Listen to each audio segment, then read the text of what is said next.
Kenapa lo, El? Batuk? Serak bang, belum minum tadi habis makan gorengan, biasa. Pagi-pagi makan gorengan lo. Tapi lo ngerasa nggak sih, El, cuacanya tuh? lagi beda banget ya? Iya sih, benar. Akhir-akhir ini ya, kadang panas banget. Tiba-tiba hujan cepet banget berubah, El. Kayak mantan gua. Waduh, pagi-pagi udah galau aja bang. Tapi bang, kalau abang tadi ngomong kayak begitu, tapi emang sekarang nih emang katanya tuh lagi pancaroba bang. Oh, nah pancaroba. ini pancaroba gini biasanya tuh biang-biangnya penyakit bang muncul tuh. Pilek, flu, demam, terus yang lagi booming tuh apa tuh yang nyerang anak-anak tuh flu Singapura namanya bang. Flu Singapura? Maksudnya flu-nya terbang dari Singapura ke sini? Bukan, beda dong. Apaan tuh? Flu Singapura tuh bahasa lainnya Hand, Foot, and Mouth Disease. Disingkat tuh HFMD. Nah ini biasanya nih menyerang tangan, kaki, dan mulut. Dan juga pada anak-anak gitu. Bentar. Lo kalau udah paham soal penyakit gini, biasanya abis ini ngundang dokter biasanya. Iya dong bang, kalau misalnya kalau ngundangnya komika kan beda. Nanti namanya bukan Ayo Sehat. Jadi Ayo Ngakak ya? Ya itu makanya. Nah abang daripada bingung nih, nanti ada dokter Andreas, dokter spesialis anak nih. Pemirsa Ayo Sehat juga bisa nanti nanya-nanya juga ya bang. Boleh nanya-nanya soal flu Singapura ini, gue juga penasaran ya kan. Kira-kira mana nih dokternya udah datang nih? Mana. Pagar udah lu buka belum? Udah dong. Nah ini dia nih. Selamat pagi. Selamat pagi dokter. Monggo. Silakan duduk dokter. Silakan duduk. Nah, ini abang bisa langsung nanya nih kita.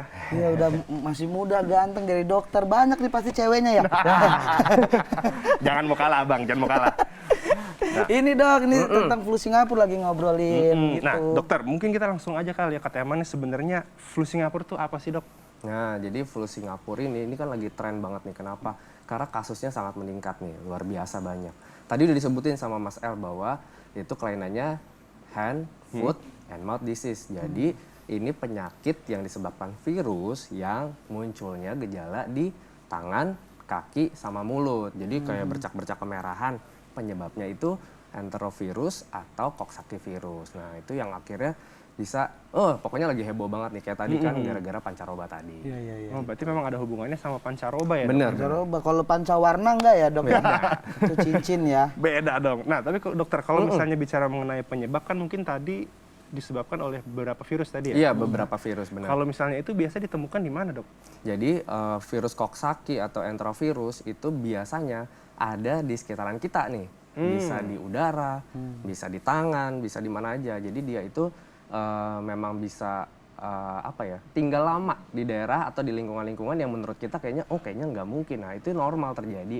Nah ketika pancaroba itu kekebalan tubuh tuh turun. Ketika kekebalan tubuh turun tadi virus-virus tadi itu masuk deh ke dalam tubuh. Ini dok, katanya kan itu menyerang anak-anak. Itu tuh untuk anak-anak doang atau orang dewasa juga bisa kena? Nah jadi berhubung ini virus tadi, virus itu biasanya sembuh sendiri. Jadi itu berhubungan sama kekebalan tubuh ya. Virus tadi biasanya hidup tuh di daerah yang iklimnya tropis. Nah, pas banget di Indonesia itu iklimnya tropis. Jadi ketika terjadi perubahan suasana atau iklim yang sangat amat luar biasa kayak sekarang, pancaroba dari dingin ke panas, panas ke dingin, itu kekebalan tubuh turun. Nah, anak-anak kekebalan tubuhnya belum sama kayak kita. Makanya kenanya ke anak-anak. Kalau orang dewasa mungkin kekebalan tubuhnya sudah mampu untuk membasmi atau membunuh dari virus tersebut. Berarti kalau lebih detailnya nih dok, dalam kondisi fisik seperti apa tuh flu Singapura nyerang anak-anak? Kondisinya pas nih kayak kemarin, lagi musim mudik. Iya. Pas banget ya pas kan? Banget. Pas Betul. musim mudik, pas pula ada musim pancaroba. Pancaroba kekebalan tubuh turun, pas mudik jalan-jalan pulang kampung. Perjalanan jarak jauh, otomatis kekebalan tubuh makin turun lagi. Disitulah terjadi penularan yang sangat amat cepat. Jadi kekebalan tubuhnya itu yang ngaruh ya. Betul. Itu bisa berulang-ulang nggak sih dok? Kalau Bisa. misalnya udah kena, sembuh, kena lagi gitu? Bisa, misalnya nih Mas Ate kena sekarang.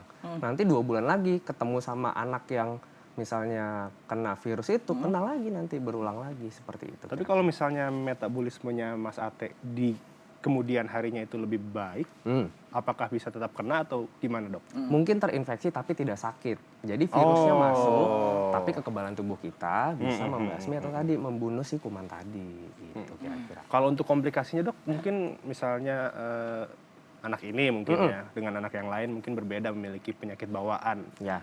Ataukah ada hal yang sama terjadi kalau misalnya tiba-tiba kena flu Singapura? Oke, jadi flu Singapura sebenarnya sih ringan. Cuman bikin khawatir para ibu-ibu nih. Kenapa? Karena biasanya kan tadi muncul ruam kemerahan.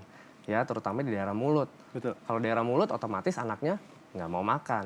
Kalau nggak mau makan, kekebalan tubuh yang tadi lagi down untuk melawan virus otomatis nggak bisa maksimal. Nah, itu yang bikin jadi makin panjang. Sebenarnya komplikasinya sih jarang terjadi. Ya, komplikasinya tapi tadi kalau ada penyakit bawaan atau penyakit autoimun pastinya jadi lebih berat kondisinya gitu dibandingkan anak-anak yang tidak punya penyakit tersebut. Oke, baik. Ya. Nah, Dokter Andreas, Mas Ate, ini kita harus jeda sejenak dulu nih pemirsa Ayo Sehat karena abis ini kita akan ada pertanyaan-pertanyaan dari netizen dan kita juga ada penanya dari Zoom yang mau langsung nanya sama dokter nih. Oke, siap. Penasaran seperti apa pemirsa? Tetap di Ayo Sehat.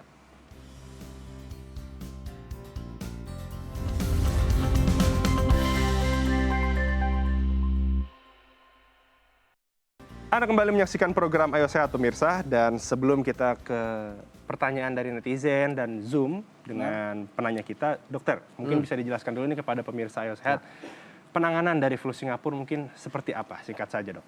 Oke, jadi tadi yang namanya flu Singapura penyebabnya virus, otomatis itu pasti sembuh sendiri sebenarnya. Cuman ada beberapa gejala yang akhirnya menyiksa atau bikin anak menjadi rungsing, bahasanya itu jadi rewel. Nah, jadi karena gejalanya itu salah satunya adalah demam, jadi otomatis pengobatannya ya pemberian obat demam gitu. Terus kalau misalnya ada batuk pilek, boleh diberikan obat batuk pilek sesuai dengan kebutuhan. Dan balik lagi tadi pemenuhannya adalah bagaimana caranya kita meningkatkan kekebalan tubuh si kecil tuh supaya bisa melawan virus tadi lewat makanan, istirahat yang cukup, dan juga ya tadi dukungan-dukungan yang bisa dibantu, misalnya vitamin, juga pemberian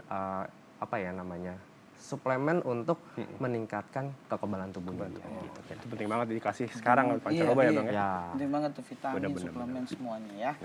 Nah, pemirsa, bagi Anda yang ingin bertanya langsung mungkin dengan Dokter Andreas atau mungkin dengan dokter-dokter lainnya ya, kali ini Ayo Sehat bisa saja pemirsa memberikan pertanyaannya dan dikirimkan ke Instagram Ayo Sehat di @ayosehat_kompas.tv. Dan untuk episode kali ini kita sudah terhubung dengan satu penanya, ada Mbak Tia. Halo Mbak Tia. Halo, Mas Halo. El, Mas Ate, Ya. Dokter Andreas. Nah, Dokter Andreas, ini Mbak Tia anaknya terkena flu Singapura. Dan Mbak Tia mungkin silahkan dengan Dokter Andreas nih bisa langsung ditanyakan saja. Gini dok, kan selama sakit itu hanya dilakukan perawatan rumah aja ya dok. Iya. Nah itu apa ada perlakuan khusus, semisal mandinya tuh cuma boleh dilap aja, nggak boleh kena sabun, atau apa sebaiknya anak itu berjemur pagi-pagi, atau mungkin ada pantangan makan tertentu gitu dok? Oke, jadi balik lagi nih penanganan flu Singapura ya, perawatannya udah benar sebenarnya. Nggak perlu dirawat di rumah sakit, bisa dilakukan isolasi di rumah sendiri. Yang penting tidak keluar rumah. Sama nih kan kayak sekarang ya, era pandemi. Karena apa? Si flu Singapura ini sangat amat mudah berpindah. Caranya itu lewat droplet ya, batuk pilek prak gitu semua keluar, atau nafas kita, ataupun lesi-lesi kemerahan tadi yang pecah. Nah, jadi perawatan di rumah itu cukup yang pertama, berikan tadi obat demam kalau memang demam. Kalau memang ada batuk pilek, boleh diberikan obat batuk pilek. Biasanya tadi gejalanya lesi di mulut atau sariawan, boleh diberikan obat sariawan. Terus yang paling penting sebenarnya nutrisi yang cukup. Dok, tapi anak nggak mau makan. Ya udah berikanlah tadi. Kalau misalnya memang di bawah usia 1 tahun, berikan ASI. Kalau di atas 1 tahun boleh diberikan tambahan susu formula misalnya. Terus berikutnya lagi tadi, boleh diberikan tadi suplemen-suplemen yang memang bisa membantu memenuhi kebutuhan nutrisinya dia selama dia sakit. Contohnya ya vitamin. Ya vitamin yang diberikan vitamin D biasanya. Kenapa? Karena itu untuk memboosting kekebalan tubuh. Berjemur, bagus nggak? Bagus pastinya. Kenapa? Karena berjemur itu mengandung vitamin D3. Jadi otomatis bermanfaat untuk kekebalan tubuh. Berikutnya tadi mandi wajib. Nah ini selalu menjadi pertanyaan orang tua. Dok, anak sakit boleh mandi? Boleh, sangat amat diperbolehkan. Apakah hanya di waslap? Enggak, boleh mandi, tapi menggunakan air hangat. Nggak perlu pakai merek-merek sabun begini, enggak. Yang penting biasa aja mandi bersih, tujuannya tidak terjadi infeksi sekunder akibat tadi higienitasnya nggak terjaga. Kira-kira sih seperti itu aja nih penanganan di rumahnya. Oke, Itu dia, Mbak itu Tia. dia. Mbak Tia, gimana dengan penjelasan dari Dokter Andreas? Kira-kira ada yang mau ditanyakan lagi Mbak Tia? Bagus sih. Ada sih ini anak saya kan yang kena HFMD ini usianya 1 tahun 2 bulan ya dok. Tapi dia sama sekali nggak ada demam. Nah, sedangkan demam itu kan reaksi tubuhnya untuk melawan virus nih, Dok. Apa berarti pertahanan tubuh anak saya ini kurang baik ya, Dok? Nah, Oke. bagaimana dok? Jadi demam atau nggak demam bukan menentukan kekebalan tubuhnya baik atau tidak. Demam itu merupakan pertemuan antara kekebalan tubuh sama si virus. Reaksinya masuk ke dalam tubuh, tubuh meresponinya tadi dengan meningkatkan suhunya. Itu reaksi radangnya memang seperti itu. Apakah tidak demam ini bisa terjadi kelainan flu Singapura ini? Harusnya sih ada. Tapi demamnya nggak kayak penyakit lain nih yang heboh kayak DBD atau apa, demamnya tinggi. Biasanya sih demamnya tuh nggak terlalu tinggi atau nggak terlalu yang bikin ribet di awal tuh. Paling anak tetap aktif. Jadi kita kayak nggak tahu nih anaknya sakit apa nggak. Tiba-tiba muncul bintik-bintik dan sariawan. Nah mungkin nih Mam Tia nih nggak sadar waktu demam. Karena biasanya nih habis demam 1 hari atau 2 hari kemudian lesinya tuh muncul. Jadi yang kita ngeh tuh cuma lesinya aja. Karena pas demam ini anak-anak rata-rata nggak rewel nih Tidak pas flu terlihat ya? Singapura. Iya, Oke. gitu kira-kira. Oke, baik. Semoga menjawab ya pertanyaan dari Mbak Tia dan semoga anaknya Mbak Tia Terima cepat kasih sembuh banyak, Dok. dan sehat. Mbak Tia jangan Iya, sedih-sedih amin. nanti Terima cantiknya kasih hilang banyak. juga ya. Heeh. Bisa aja Mas Ate. Mbak Tia, sampai kita berjumpa lagi. Sehat selalu Mbak Tia. Terima kasih Mbak Tia. Terima kasih Mbak Tia. Nah dok, itu tadi dari sambungan Zoom meeting. Sekarang katanya mau ada pertanyaan nih dari yang masuk dari netizen kita di Instagram, ya kan? Para pemirsa Ayo Sehat di Instagram ada @nadia792. Nih dok, katanya apakah sama flu Singapura itu dengan cacar katanya. Soalnya anaknya itu kena cacar tapi gejalanya hampir sama. Oke. Silakan dok. Bagaimana cara membedakan ini cacar air atau flu Singapura? Cara ringkasnya adalah gejalanya sama semua. Dari mulai demam, nggak nafsu makan, mual, muntah, dan munculnya ruam yang sama, isinya air. Ya isinya kalau kita bilang tuh namanya vesicle atau isinya seperti bintik-bintik air. Yang membedakan itu varicella ataupun itu flu Singapura, kalau flu Singapura ketemunya tadi namanya HFMD di tangan, di kaki sama sekitaran mulut. Kalau varicella muncul pertama itu di badan. Dari badan keluar. Jadi dari tubuh ke tangan ke kaki segala macam. Namanya sentripetal. Tapi kalau kita lihatnya di tangan dulu atau di kaki dulu, kemungkinan besar itu flu Singapura. Oke, berarti perbedaannya di ada ya. awal munculnya ya. Betul sekali. Oke, dokter, pertanyaan berikutnya nih. Dok, anak saya lagi kena flu Singapura. Ngeluh gatal-gatal banget. Ya. Bisa pakai bedak dingin nggak sih dok? Nah. Ini biasanya nih ibu-ibu nih yang gatal-gatal bedak dingin. Oke, jadi lesi vesikel atau lesi kemerahan yang isinya air di dalam kasus flu Singapura itu sebenarnya tidak perlu penanganan lebih lanjut.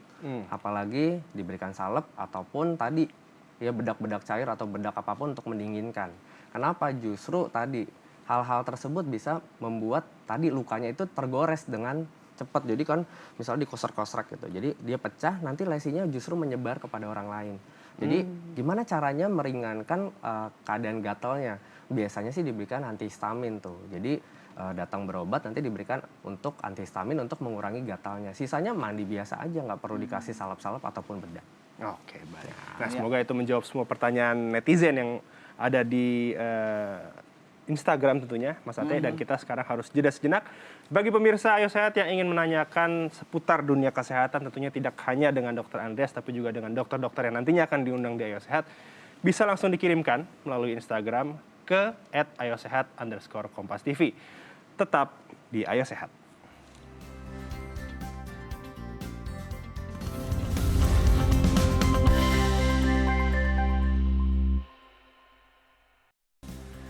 Pemirsa, Anda kembali menyaksikan program Ayo Sehat bersama saya Elgin Fridianto, Ate dan juga Dr. Andreas. Nah dokter, mungkin ini ada nggak sih tips untuk anak agar tetap sehat dan imunitasnya kuat di masa pancaroba seperti sekarang ini supaya terhindar dari berbagai macam penyakit. Salah satunya tentunya adalah flu Singapura. Silakan dokter. Tips yang selalu dibagikan pastinya sama dokter-dokter nih di Indonesia kalau lagi musim pancaroba. Yang pertama pastinya sih menjaga kekebalan tubuh. Caranya tadi makan makanan yang mengandung nutrisi seimbang. Nutrisi seimbang tuh mengandung makro dan mikronutrien.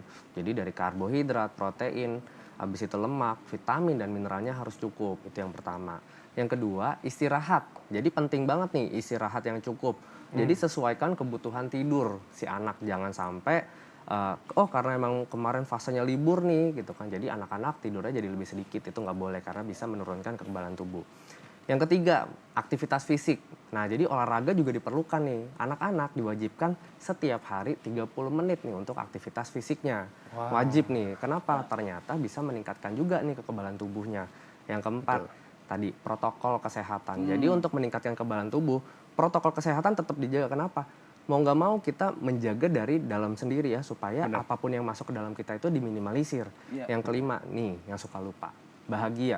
Nah, ya kan orang mikir bahagia jalan-jalan, enggak juga. Kalau anak-anak tuh simple, yang penting adalah ditemenin main. Jadi bagaimana cara meningkatkan kebahagiaan anak itu, gimana caranya kita memberikan waktu untuk bermain sama si kecil, kira-kira seperti itu. Nah dok, ini ada satu pertanyaan yang masih di otaknya nyangkut ya, keluar ini. Ada pantangan nggak sih, pantangan makanan gitu untuk anak-anak?